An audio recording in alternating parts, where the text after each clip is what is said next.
9. You're listening to the Launchpad Podcast with J-Man. 5. Brought to you by GallantMEDIA. 2, 1. Here's your host, Ignition. J-Man. Ready to go? I'm ready whenever you are. If everything looks good from your end. Hold on, I gotta put my mask on. Hold on. You're not going to I'm do kidding. I'm kidding. Oh my God. Yeah. Well, I have one question to ask you.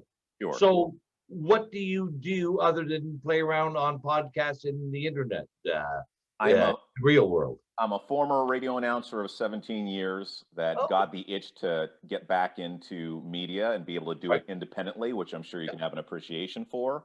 Yep. And I'm also a small business owner. Me and my business partner, we run trade shows, and we're obviously one of those industries. Not many of those these days. No, and we're out in Petawawa, and we do about 10,000 people through the doors in 3 days, and you know we're feeling the pressure as well. Not just in regards to the income that we're not making, but there's 140 vendors that depend on us each and every year to go out there and make a livelihood.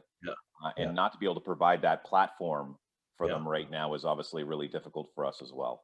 So were you involved with radio in the Ottawa area, or? Yeah, I worked at a station called The Bear. Then I came back to Ottawa after being in Pembroke for 4 years to work at a station called Dog FM, and then most recently Rebel. I helped them launch that rock station. Oh, well, very good. Well, let's rock and roll and be rebels today and Bears. Yes, indeed. So obviously sitting down with Randy Hillier, and he's an independent, and he's also leading the charge with the no lockdown movement, and also just started the End the Lockdown caucus, which we're going to talk about. Also, by the way, I got to remember, if you have not as of yet, make sure that you head to youtube.com/jmanisalive for clips, and you don't want to miss this a little bit later on. You'll be able to find it at thelaunchpadpodcast.com. Now, you're obviously a very controversial individual. For yourself, you may not even see it as such. And I want to start off with asking you to tell me something about Randy Hillier that the average person doesn't know outside of politics. Well, listen, first off, I would say it's a pleasure to join you, Jason, and look forward to this conversation. I am controversial in that in today's society, unlike the society I grew up in, if you have an opinion and are willing to express it, you are controversial. And that's not, I grew up in an era and time when people were expected to have an opinion, and they were expected to think before they express their opinion, but have it's important to express one's opinions. You know, we are not clones, and we are not conformists. We're human beings, and there's parts of us that need to be expressed. So I'll just say that something about me that you know, I'll say, you know, I grew up in both my parents are from Newfoundland. They came to Canada about a month before Confederation back in 1949.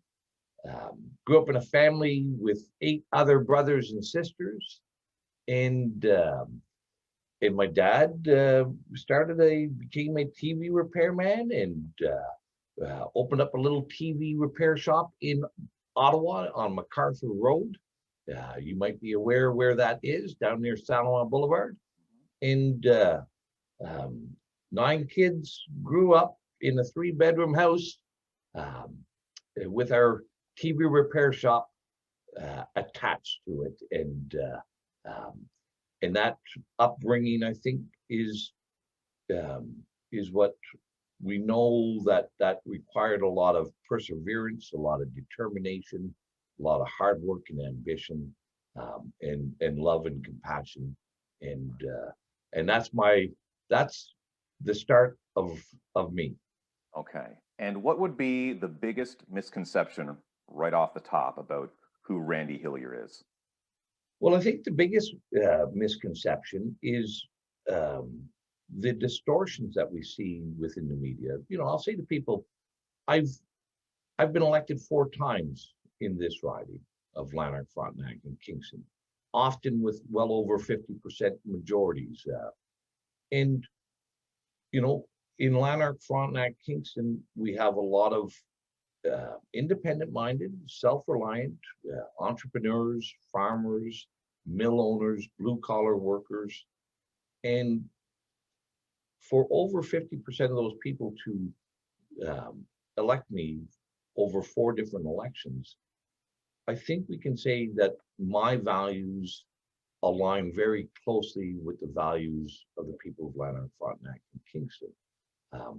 So, I think what we see, if there is any misconceptions about me, it's how the media has distorted this view that people with opinions and who speak out and defend them ought to be considered rebels, ought to be considered rednecks and conspiracy theorists and all these plethora of adjectives that are don't reflect the people that I represent, nor do they reflect me. Right. Okay. So there's the other side of the story. And I think I know the answer to this question. Do you care if people like you? Well, I don't want people to dislike me, but it's not a high on my priority list. Right. If I've always felt that it's more important to earn respect than it is to earn adoration or seek adoration. There are people who dislike me. I hold views that are not shared by people who are nihilists and people who want to destroy our society. And I'm not liked by socialists and but that's okay with me. I don't dislike people who hold different views, but I will debate and argue those and also defend everybody's.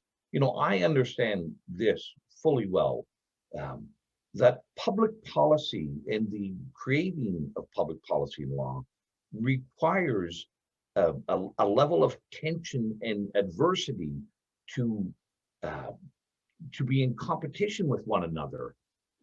If you want to get a good policy at the end of the day, somebody needs to put out a thought, and it has to be tested, and it has to be tested robustly. Right. Yeah, a healthy level of conflict. Yep. Okay, now, obviously the people that matter to you are the people that you're most concerned about. And Randy, like you're killing me with these photos. Like you're killing me. So it's obvious that you have a large circle, as we saw with your Christmas photo. Yeah. Right? And most recently, just a night out with the boys. Yeah. So do you think that this does more damage than good by sharing these photos? Let me just follow up with that. What's your intention when you're sharing these photos? That's a good starting point, Jason, is the intention. And let me frame it this way. I know that there is a great number of people in this country who do not share the government's narrative and the public health narrative that we should be fearful and that we should be living in isolation and confinement and that we should be living without freedoms or constitutional protections, and that this COVID is the greatest threat to mankind. There's a great many people that recognize the evidence doesn't support that narrative, right? But we also understand this, that there are many people, doctors, police, politicians by the many,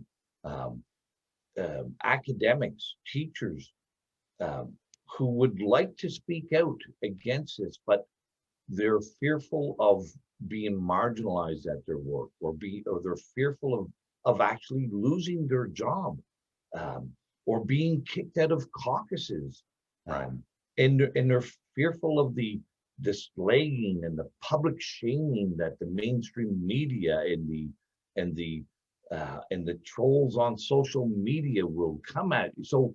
So we're not getting a healthy debate. We're actually suffocating and preventing dissenting views from being heard.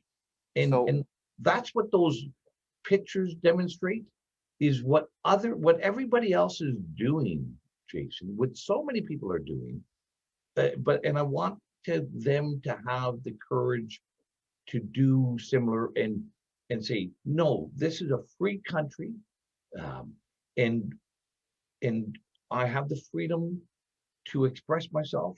I have the freedom to meet with my friends and my loved ones, and I'm also free to accept the judgment and the public shaming, because I grew up in a time when we knew sticks and stones may break my bones, Jason, but names are never going to hurt me. So we need to have a healthy debate, and we can't do that unless we are confident in ourselves and are free to express ourselves.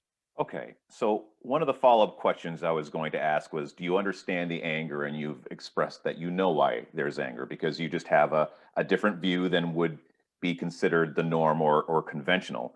But I will ask this, are you not afraid that these photos give them, the powers that be, more firepower? For instance, just the optics, the perception that they're going to use this as an example to personify that there's obviously private gatherings going on. And we hear these numbers all the time in regards to 50% of people gathered over Christmas, 30% of people gathered over Christmas, just these made up numbers. I mean, because no one's calling them other than you, Randy, to let them know where you're at, right?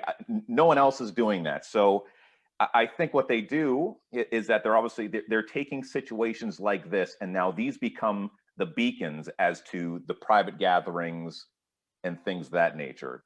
Do you feel differently? Well, we know that's all bullshit.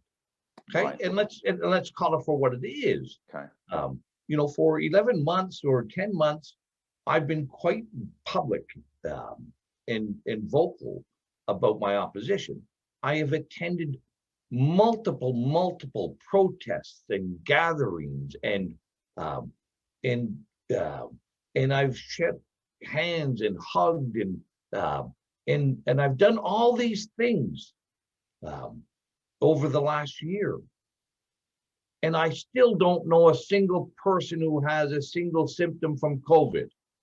Okay, now that's not to say it doesn't exist, right? But let's recognize that the people who are at risk from COVID are people who are very elderly, who are very frail, and who have significant other health illnesses that are in long-term care.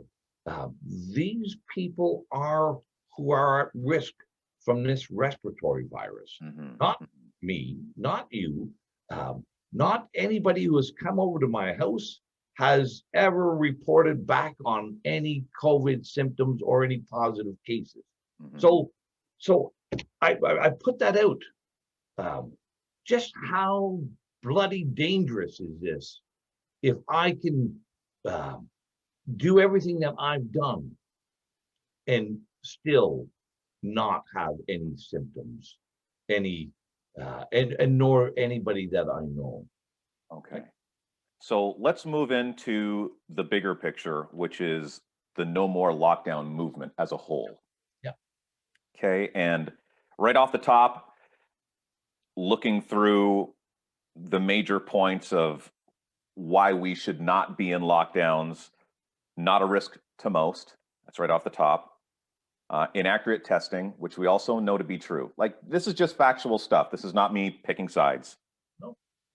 Forced business closures. So not just that, but you're closing the chapters on people's lives as well. People are losing their homes. People are losing their shirts. Improper health care, so people not being able to get the proper procedures done or treatments in regards to cancer, things of that nature.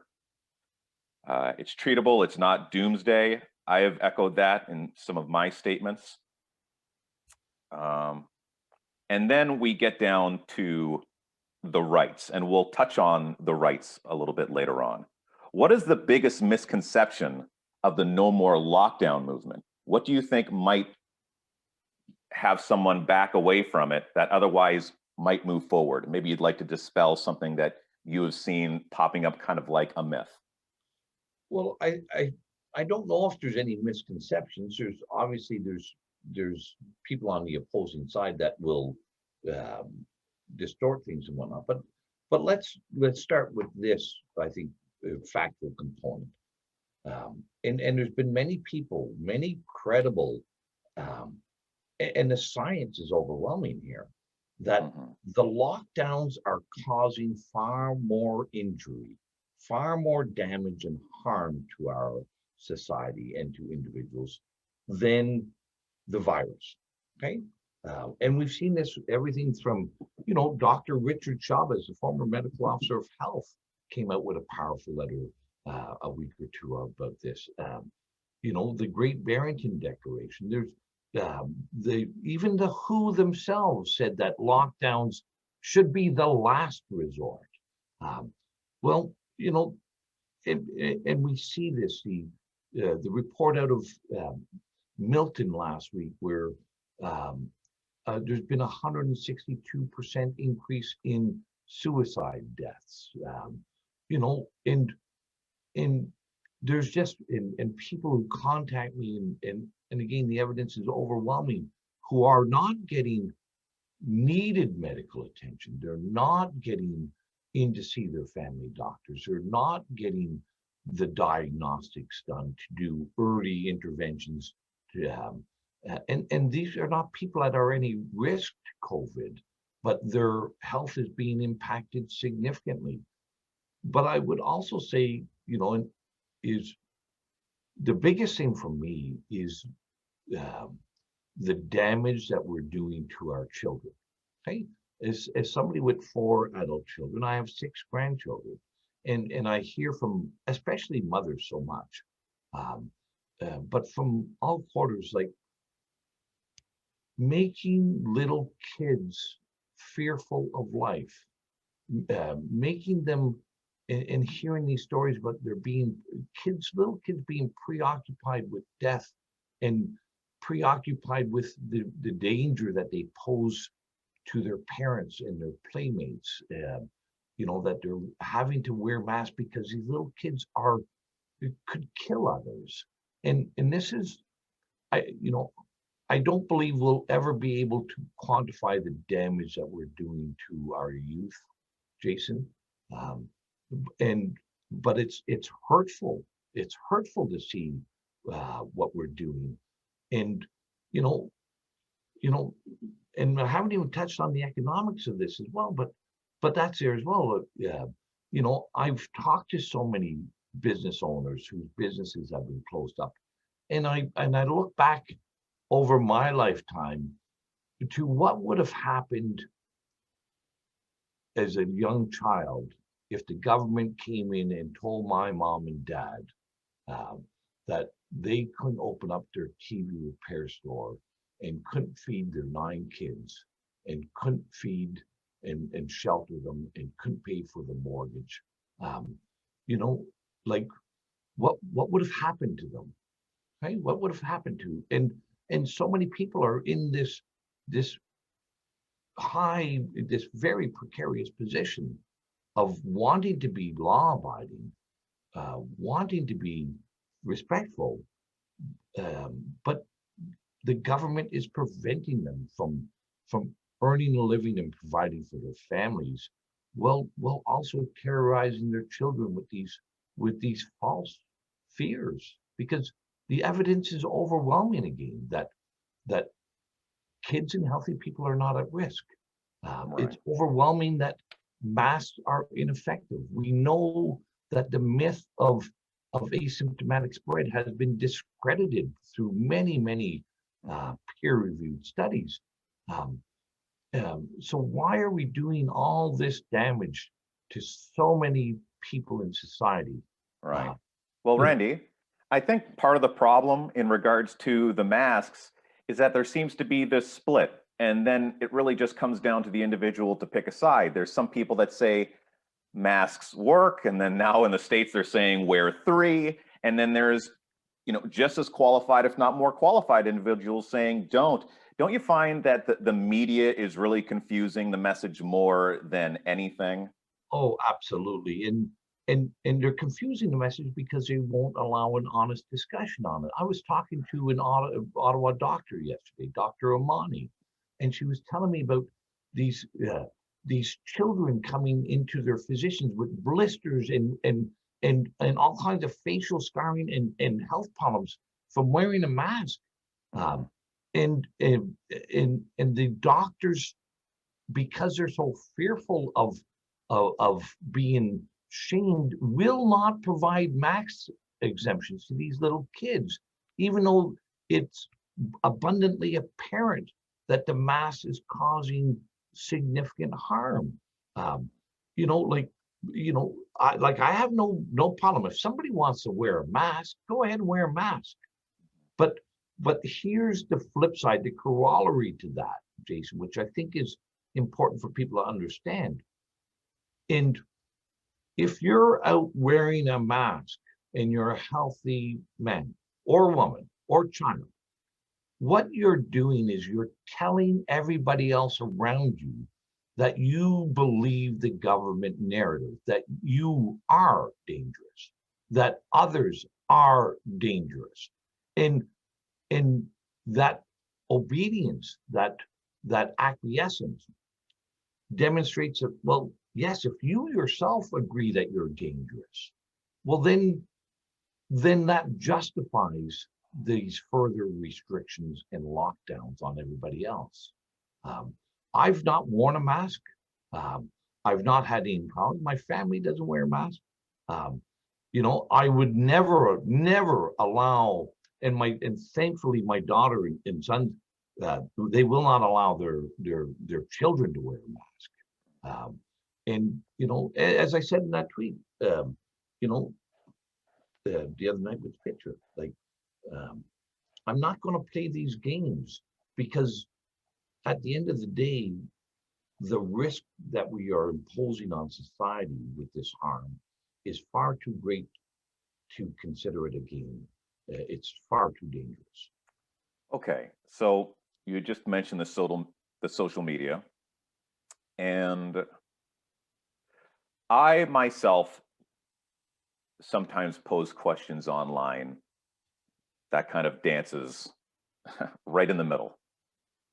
And I like to ask these questions opposed to having an opinion.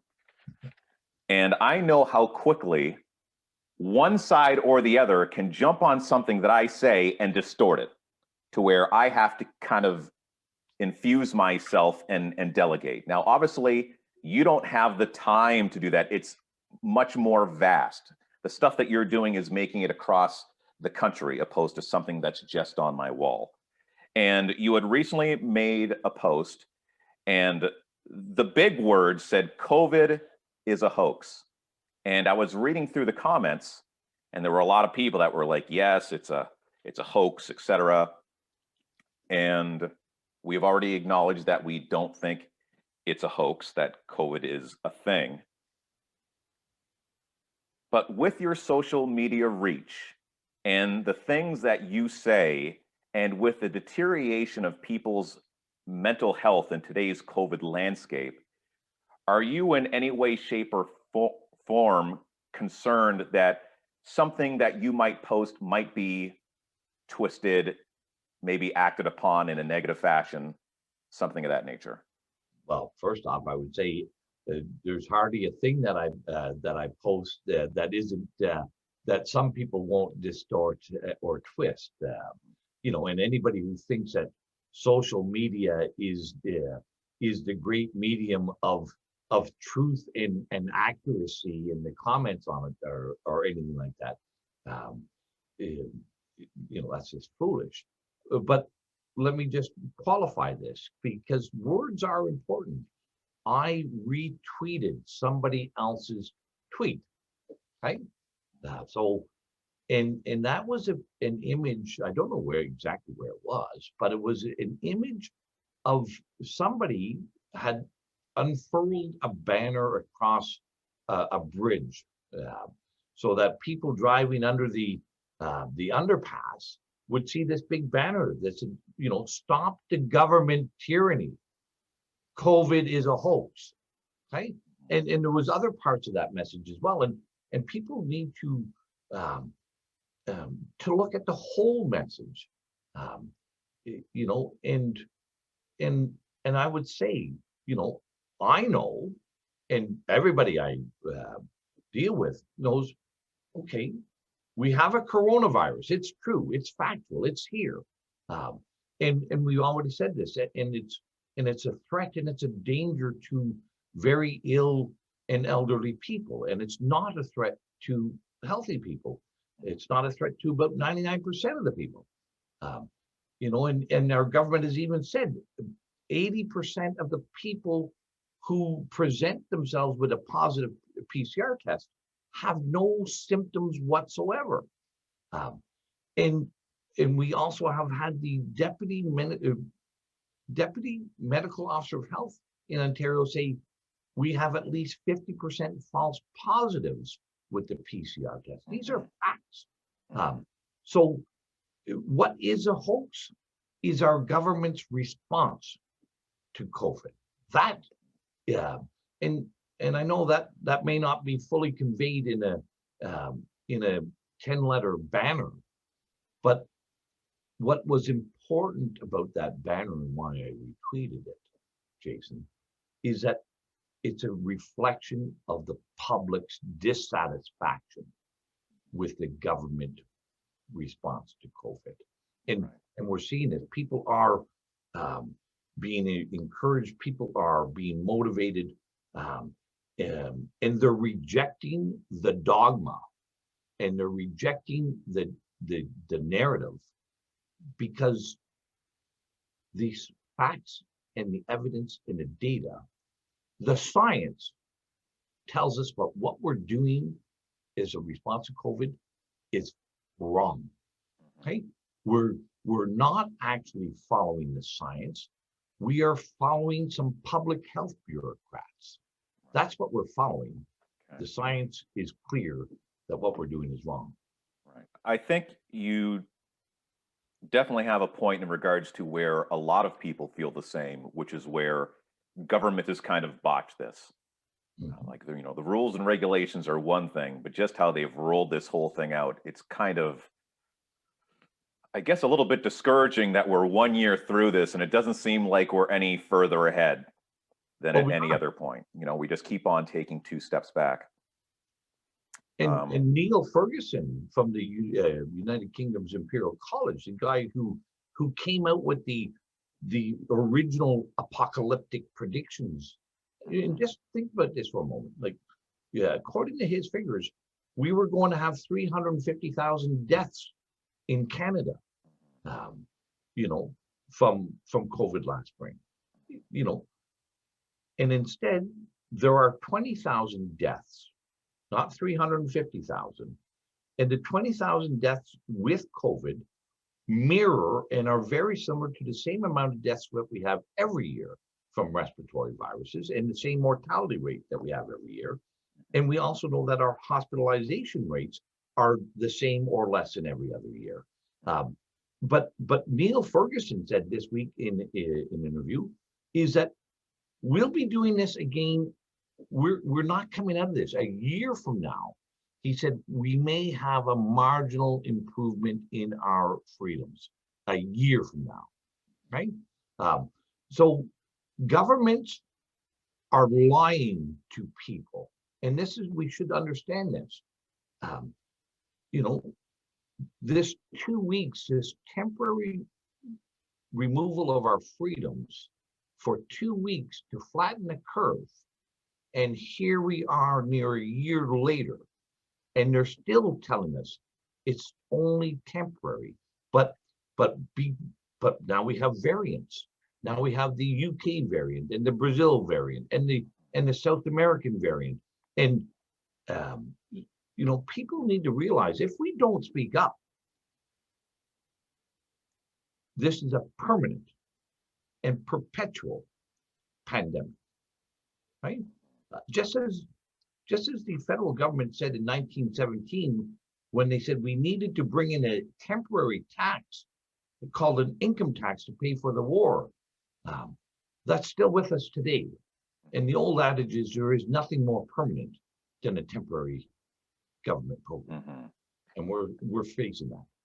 Now, we've covered a lot of stuff. Is there any chance, do you believe that you can be wrong on any of these things? Are you convinced without a shadow of a doubt you've seen enough evidence that proves all your points to where it's not even a matter of just being 99% sure? You are absolutely convinced that you just cannot be wrong on these things?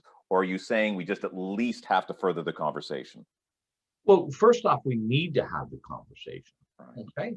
And it's through the conversation and that testing, as I said at the beginning, robustly testing one's arguments is how we find what is the best outcome, okay? There may be some other things that we can consider and do that would be more effective in protecting those elderly in long-term care, but we're not having that discussion. What I'm not wrong on is what the facts and the evidence demonstrate. Right? Some conclusions may not be may or could be improved or may be wrong, but to call when a country has the same mortality rate as every year and the same hospitalization rate as every year, how can we possibly draw a conclusion that that is a pandemic when nothing has changed? The same outcomes are being experienced. So, but I think the important thing is, we have rejected all of our historical experiences and evidence in dealing with a virus. We've rejected everything that we've ever learned in all the pandemic plans that were in place prior to 2020. And instead, we adopted a never before tried experiment of taking away people's freedoms, of isolating them, of confining them, of closing down our economy, closing down our education system. And we've never done that in the past. And there was no evidence to suggest that would be effective. We threw away all our Western values of freedoms and responsibilities, and we adopted measures that the totalitarian communist regime in China suggested that we should. And that,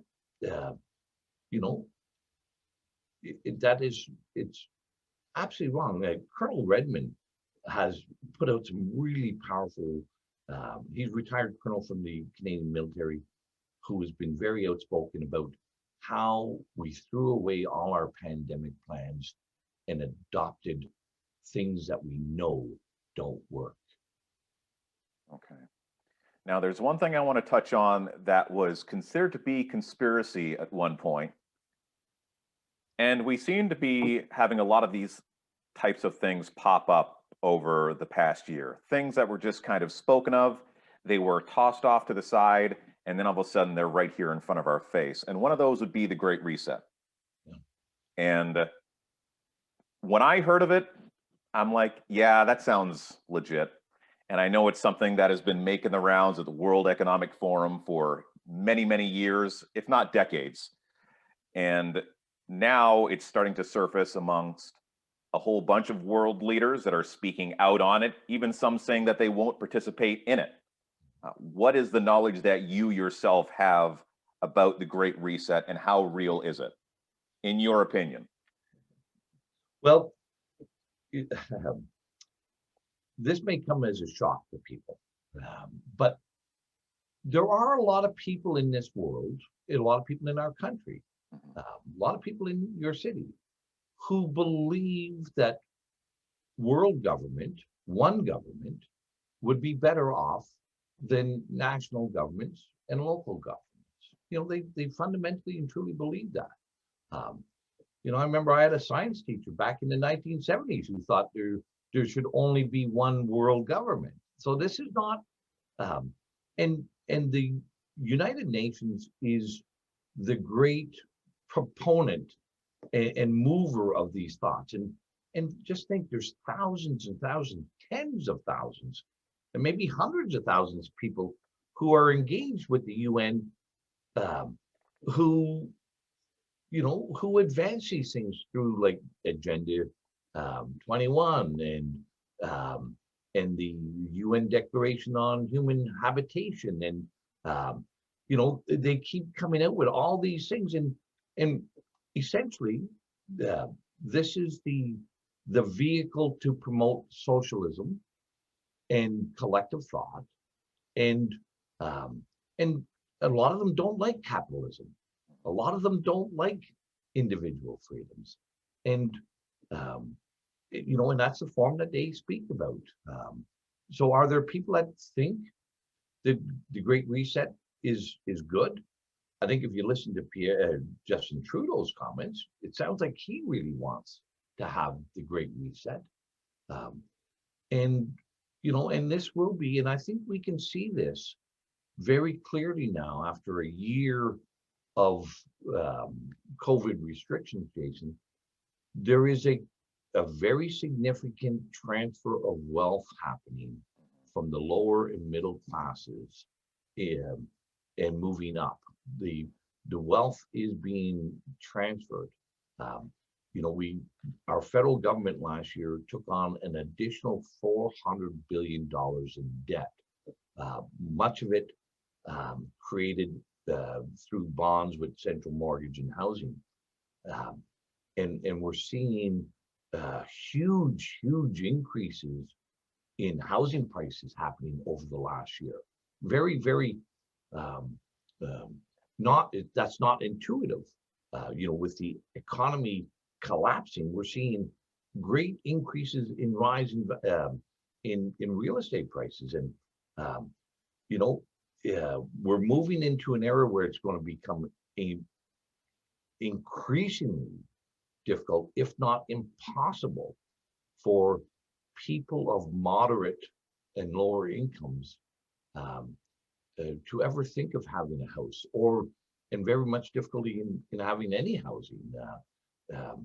And we're seeing, you know, great shifts in wealth to the big telecom companies and big tech companies, as others are being hollowed out. So it's interesting, you know, and a real contradiction that we see so many people who would generally be identified as on the left or on the progressive side of the political spectrum, who are advancing and advocating for these COVID policies, which are benefiting those very institutions and entities that the left generally dislike or hate. So, you know, the big, the Amazons, the Walmart, Facebook, you know, all these big pharma, they're doing very well, as the small business people and the people on Main Street are hurting significantly. Right. So do you think this is designed to bring on a great reset? I don't know if design is the right word. I would say that there's a great many entities and organizations and people who are exploiting COVID for their personal gains or their ideologies. Yes, I think there are. We're seeing that very clearly, that there is an exploitation of this fear and this hysteria, without a doubt. Okay. And I'm almost up on my 45 minutes. And this is, it's been a time. It's been a time, Randy. And it's been a very difficult interview for me to put together. And I feel it important for me to say this, is that, there were individuals telling me that I shouldn't smile too much. I shouldn't be too friendly. Like all these horrible things that I found kind of dehumanizing. And it's not to say that I agree or disagree. I definitely don't want lockdowns. I'll tell you that. I don't. And I don't want to wear a mask. I don't. It doesn't mean I don't, wear one. Randy, I'll be quite honest. I'm one of those guys. I wear my masks when I go in somewhere because it's just, if it makes other people feel safe, fine. I don't think it's doing me any justice. I don't think it's keeping me safe personally. But I respect everyone's values. And I think it's wonderful that we live in a country where, there are people that are willing to do so.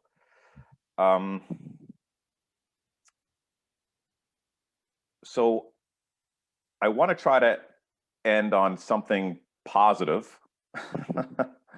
And I do want to thank you for your time, and you've been nothing but a gentleman to me, and you've been graceful, and I think you've been very fair in all your responses. It just really comes down to a matter of people agreeing or disagreeing, but at the very least, let's have an open dialogue with one another. One lady said that I shouldn't even have you on the program because I'm giving you a platform. But the most dangerous thing that we can do right now during COVID is to be silent and to silence people. It's important to have the conversation. And Randy, I'm going to name 3 people, and I just want you to quickly tell me what you think about them and what they could just be doing better, kind of in a snapshot, because I know you can go on forever about something like this, but just a snapshot of what they could do better. So Tam, what could Tam be doing better? Constructive, Randy, constructive. Well, that's, I don't know what she could be doing better would not be, she gets paid a lot of money. She's a professional. She's been hired into the highest office in our land, apparently as a public health expert.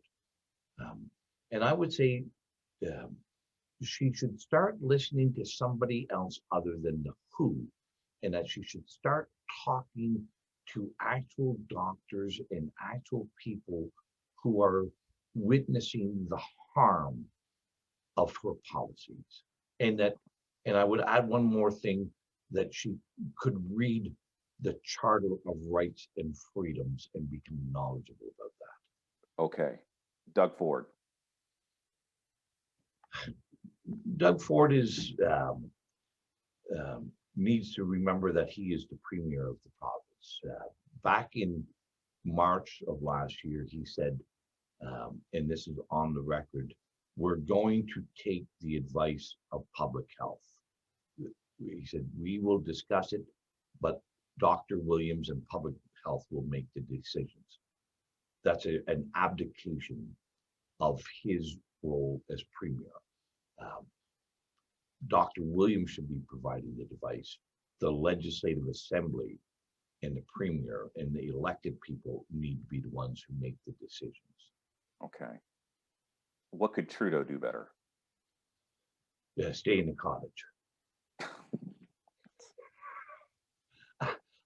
That was a little bit flippant, but listen,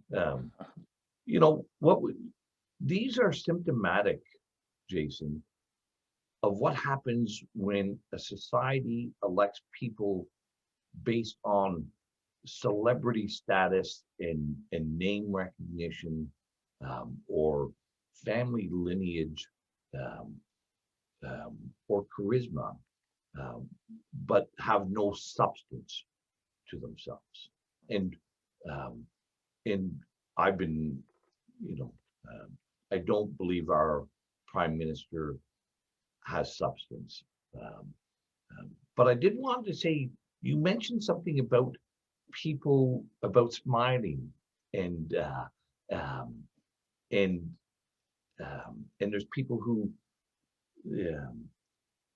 and I've heard this, and I've seen it on display, and this is something I think people need to examine a little bit more, Jason. You know, I've had people on my social media, because I'm a happy guy. Okay, I smile a lot. I like to have fun, even during times that are not good. You need to find moments of levity and humor and enjoy life. But I've had people on my social media complain that there's pictures of me smiling with people. Okay, and I've seen this firsthand walking on the streets of Main Street. You know, that people are not happy, and that expressing fun and humor is not acceptable. Like there's something like as if like, you know, we're going to catch COVID more likely if we're smiling and having fun. And I've seen this real significant surge and increase in what I would say is animosity, and I think it's been promoted by all these governments to report and snitch on your neighbor and see if you can find fault with others and report on them. And this is a dangerous path for our society, and people ought to look at this. And just as the person who said to you that you ought not to have me on your podcast, that I should be silenced, this dehumanizing conformity that we're moving to. And let's not forget, Parliament is where we debate public policy. Parliament is where we discuss these things and give it legitimacy, not at some unseen COVID command table with some unknown bureaucrats. But here's the point I want to make. The root word of parliament is from the French word parler, is to speak. Right? And we learned this hundreds and hundreds and hundreds of years ago, that to speak is to find the truth. Anybody who wants to prevent and silence others do not want to find the truth or the facts or the best outcomes. And Randy, I'm going to leave you with one more question. Yes. What could Randy Hillier do better? Well, I could spend more time with my wife and my family. That's, fighting these lockdowns and fighting for the future of our kids consumes a great deal of time. And I'm not as good a husband and a father when I take so much time fighting for the future. Mm-hmm. Well, Randy, it was interesting. it was interesting, and I appreciate your time. I appreciate your trust in willing to come on a podcast and speak with me. My goal with this interview was to let people potentially see a little bit of a different side of you. And I think that was achieved. It's not to necessarily have to agree with Randy. That's not the goal. But through people that maybe otherwise wouldn't listen to what you have to say, will listen based on the fact that it's me now being an independent news source, which is crazy, that, you heard it from the horse's mouth right here. And thank you very much for taking the time, Randy Hillier. You have a great day. Jason, it's been a pleasure chatting with you, and it's nice to see a smiling face as well. And I enjoyed the conversation. Look forward to seeing what other people have to say as well.